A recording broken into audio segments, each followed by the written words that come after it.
Asalaamaaleykum maa ngi tudd Mansour Ka membre de la plateforme Mboro SOS di coordonnateur des débats climatiques yi ñuy organiser maak Doussouba Ndiaye ñoo koy coordonné ci ndimbalal Natural Justice suñu partenaire.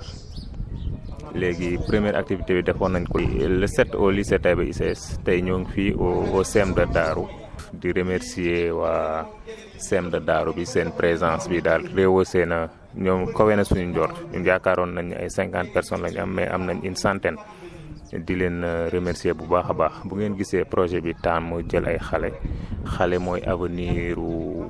continent bi mooy avenir u kër tamit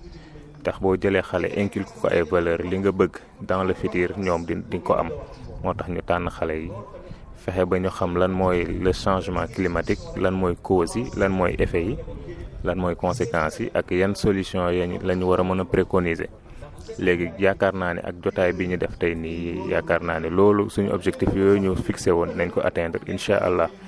di remercier bu baax principal bi dalal nañu bu baax a baax ak censeur wu lycée de Mboro bi di remercier Natural Justice ak partenaires yi ñu àndal yëpp yaakaar naa ne daal lii ñu soxla suñu si jotaay climatique bi ñuy def muy débat climatique nañ ko atteindre incha allah. waaw man maa ngi tudd Gorgui Ka nekkat fi organisation bu tudd Natural Justice tey ñoo ngi woon fii si CEM bu Darou Khoudoss pour suñu deuxième activité débat sur le changement climatique. nekk ay activités yoo xam ne ñu ngi koy dérouler dans la zone après suñu première activité au lycée Taïba ICS de Mboro dafa nekk ay activités yoo xam ne dañu leen dérouler pour au moins gën a sensibiliser askan wi daal mooy changement climatique mais tamit di koy indi ak ay conséquences am mais tamit ak ay solutions am te ñu yaakaar ne tamit au moins suñu commencé si xale yi dina nekk loo xam ne dina am impact parce que nekk nañu ñoo xam ne mën nañu nekk suñu interlocuteur ñu mën a transmettre suñu message mais tamit dina nekk loo xam ne ça nous permettra ñu créer benn mouvement climatique au niveau de la zone mais benn mouvement climatique bu fort mu nekk tamit ay jeunes yoo xam ne dinañu gën a mën a défendre environnement mais tamit gën a sensibiliser nit ñi ci wàllum changement climatique ak ay conséquences am. waaw ñu ngi am mbégte vraiment tey ñëwoon fii ci CEM Darou Khoudoss pour seq fekk élèves bu CEM bi benn jotaayu session de débat sur le changement climatique mu nekkoon également activité boo xamante ni liñ ci doon séntu am nañ ko ci parce que dañu bëggoon waxtaan ak élèves yi ci lan mooy changement climatique waaye également lan mooy causes yi lan moo koy waral ak tamit lan mooy les conséquences mais vraiment daal am na ci mbégte te gis ngeen ko. élèves seen jëmmi bopp ñoom ñoo animé débat bi ñoo wax lan mooy définition bi ñoom ñooy wax également causes yi ñoo également posé ay actes yoo xam te ne jàpp nañ ni loolu c'est des conséquences yoo xam te ne mën nañ ko lister ci changement climatique. et on a également ñun à notre niveau rek de faire des recommandations yoo xam te ni déjà au niveau certainement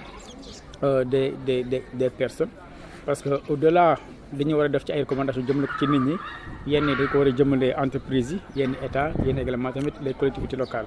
te jàpp nañ ni nit ñi li ñu war a xam ci seen ay recommandations je pense que élèves yi xam nañ ko. muy ce qu'on appelle les gestes éco-responsables mooy gestes yoo xamante ni dafay sàmmonteeg aar sunu environnement maanaam ku ci am papa wala ku ci am xarit boo xamante ni dafa yor oto mën na ko proposer li nga xamante ni mooy le covoiturage maanaam ku nekk taal sa oto rek day émettre également gaz à effet de serre te loolu mooy bokk na ci cause yi nga xamante ni ñoom ñooy indi le changement climatique. mais également tamit li nga xamante ni moo gën a simple gën a accessible à chacun d'entre nous en tant que je pense ay nit mooy jëmbat garab reboisement nekk na loo xamante ni ñun jàpp nañ ni élèves yi ñu ngi koy def gaa mais lu ñu ko def doyul parce que ñun zone bi ñu nekkee fii lañ ko gën a soxlawee parce que dañu am également ay dëkkandoo yu mel ni ay ICS ay GCO ay Tobène Pao ay Lëkkëla yooyu entreprise xam ngeen ni seen activité bokk na ci dagg garab te nag dagg garab nag bokk na loo xamante ni également tamit day favoriser changement climatique kon dañuy ñaan élèves yi ñu gën a adopté yooyu mbir di gën a safoo jëmbat garab non seulement à l'école mais également chez vous mais également tamit seen dans vos quartiers dala ko def de manière régulière di jëmbat garab moi je pense qu'il n'est pas du tout normal aujourd'hui ak fi jamono toll nit màgg ba am yenn at yi te néewul garab gi maa ko jëmbat loolu donc c'est un défi que nous lançons aux élèves et nous savons pertinemment que les élèves sont à la hauteur de ce défi et Inch'Allah nous ko relever. En tout cas c'est tout le mal qu'on vous souhaite et c'est tout le mal qu'on peut vraiment souhaiter à notre environnement qui ne mérite pas quand même ça li environnement mérité mooy ñu gën ko naw ñu gën ko respecter gën ko aar te aar ko également bokk na si di jëmbat garab donc voilà ce que je voulais vraiment dire di sant ñëpp di gërëm ñëpp merci beaucoup et bonne réussite également à vous. Merci. asalaamaaleykum maa ngi tudd Aline Mbodj di élève fële ca xamante ni moom moo di lycée bu Mboro teewal fi gouvernement scolaire ñëw fii nag soutenir ñi nga xamante ni moom moo di suñu club environnement bu lycée waaw tey bés bi nag li ko waral mooy benn tey débat mën nañ ko tuddee jotaayu climatique. jotaay climatique buñ ko xaymaa jamono toll nii dafa nekk à jour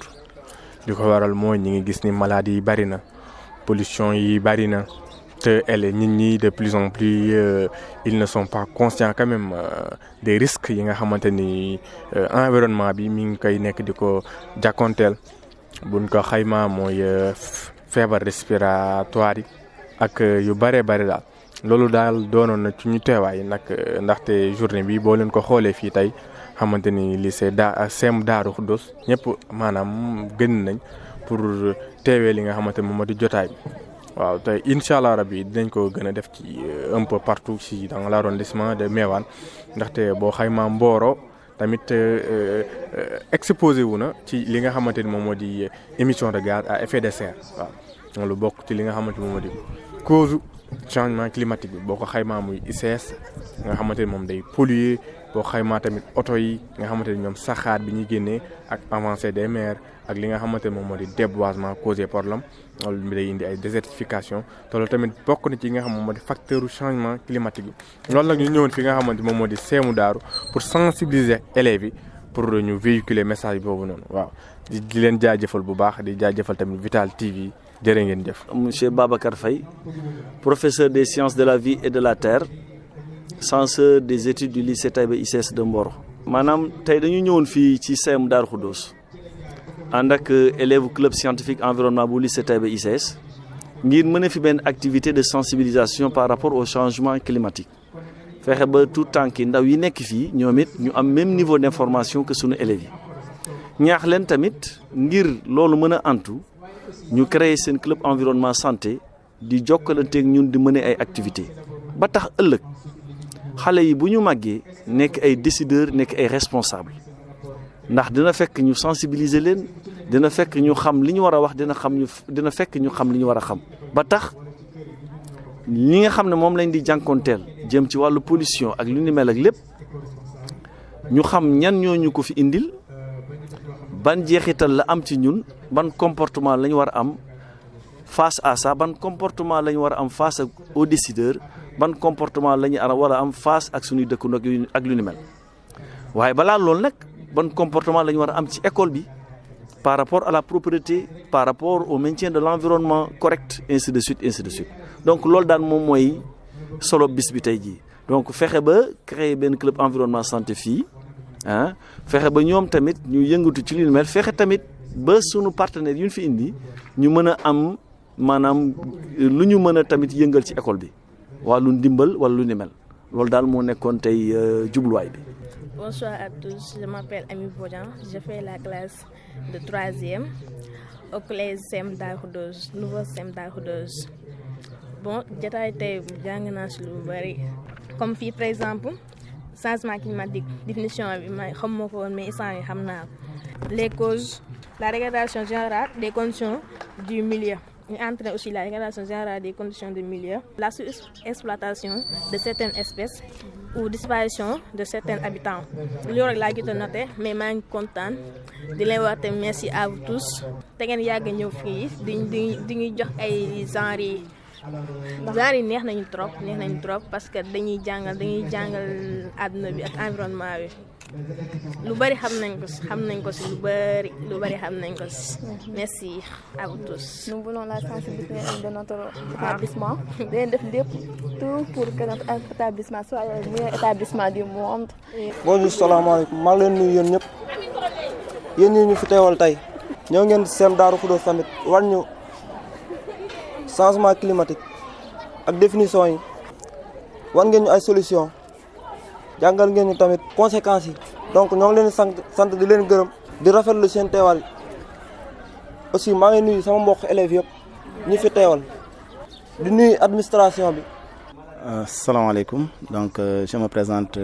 c'est M. Babagnan, principal du nouveau CEM de Darou Khoudoss. Nous sommes là présentement ce vendredi dans l'enceinte de l'établissement afin de recevoir nos partenaires Natural Justice avec Mboro SOS. Ils sont accompagnés par les enfants du club environnement du lycée Taïba ICS de Mboro.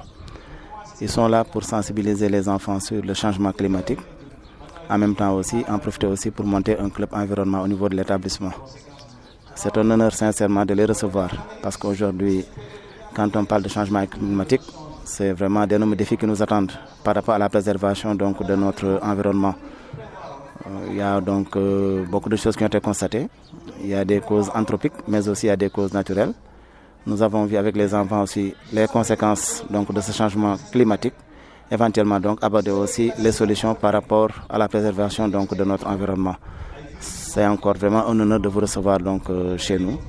Vraiment, nous vous souhaitons la bienvenue et on souhaite aussi que ce partenariat aussi, donc, soit pérennisé au grand donc, bonheur de la population. Parce que tout le monde donc, sait qu'au niveau de Darou Khoudoss, il y a l'impact des sociétés minières. Nous avons donc les ICS à côté, mais aussi nous avons toujours dans la zone donc, GCO qui exploite donc, les zircons. Et malheureusement, donc, quand on parle de RSE, responsabilité sociétale d'entreprise, des fois on ne les sent pas comme il se doit sur le terrain. Avec tout ce qu'il y a comme effet négatif, ce serait intéressant pour les populations quand même d'avoir des retombées par rapport donc, à la prise en charge du côté sanitaire, mais aussi donc, par rapport à la préservation de l'environnement, avoir l'accès donc, à l'eau potable en quantité suffisante et en continuité, plutôt que d'être alimenté par secteur. Donc là aussi, vraiment, c'est une doléance que nous portons à l'endroit de nos autorités, à l'endroit des ICS pour qu'au moins l'eau coule dans nos établissements, l'eau coule dans nos maisons. Voilà donc en gros ce que nous avions vraiment à dire par rapport donc à la journée que nous venons donc d'organiser au niveau du CEM de Darou Khoudoss. Merci de votre attention. Rabbi inni lima anzalta ilayya min khayrin faqirun. Population de Mboro de Darou Khoudoss ak zone des Niayes yëpp mbokk yi jàpp leen yéen a ko doon laaj accident Moukhaddamatoul Amda couture entreprise bu mag ba ñëpp xam ni kat puso moo dam seen loxo si ñaw yi rafet si ay design waaye tamit ay mode mbokk yi ñi nga xamante ni bu la liggéeyalee nga xam ni nag duna ay coomo si wàllu wi ndax nag seen savoir faire doon ay professionnel ñoo nag ñëw indi leen lu bees tax dégul leen di centre de formation Serigne Moussa Touré en couture mbokk yi une première dans cette zone waaw ñu ni bile centre moo leen di formé si wàllu couture diirub 3 ans ngeen am seen CAP waaw diplôme bi nga xamante ni mooy tax ngeen mën ubbeeku si monde du travail mbokk yi li neex na parents d'élèves yi gaaw leen gaaw indi seeni doom ngir ñu mën a màccu waaye la ci gën a neex da lay encadré soo bëggee ñu yembal leen stage wala sax nag ñu jox la liggéey dama ni lii fii dong la am yemuñu foofu de am nañu ay cours de renforcement de capacité ñi nga xamante ni jot nañu am xam-xam si wàllu wii bu ngeen accès lépp a yemb waaye tamit lii di formation accélérée si diirub 3 mois mbokk mi mën yemb na fii également gaaw leen gaaw mbokk yi ñëw fii si centre de formation Serigne Moussa Touré ñi nga xamante ni wàllu coupe couture ñoo ca mën duñ ca marom waaye nag na woon fa woon ni ko entreprise bi di Moukhaddamatoul Amda di defee leen di ñawal si wàllu coupe traditionnelle costume africaine ak it mboolem xeetu ñaw boobee yoon na leen centre bi di teg gaaw leen gaaw mbokk yi def seen inscription le nombre de places est limité ñu ni dinañu amal inauguration bi le mois de décembre démarrage des cours le mois de janvier ñoo ngi en face banque islamique bi boo ñëwee da ngay talal 200 mètres dugg si biir cité Mariama siège baa ngi foofu ak siga dama ni mbokk mi centre de formation Serigne Moussa Touré en coupe couture moom ngeen doon xaar di koy wër ak sina di indi solution ngir seeni doom former leen ñu mën a màccu yembal seen ëllëg bu ngeen si bëggee ay renseignements mën ngeen woote ci 77 902 74 59 76 444 04 60 suñu email di thiawcheikh807@gmail.com Moukhaddamatoul Amda couture centre de formation Serigne Moussa Touré en coupe couture toujours pour vous servir. wa fi tinani ma tutayyabul janaan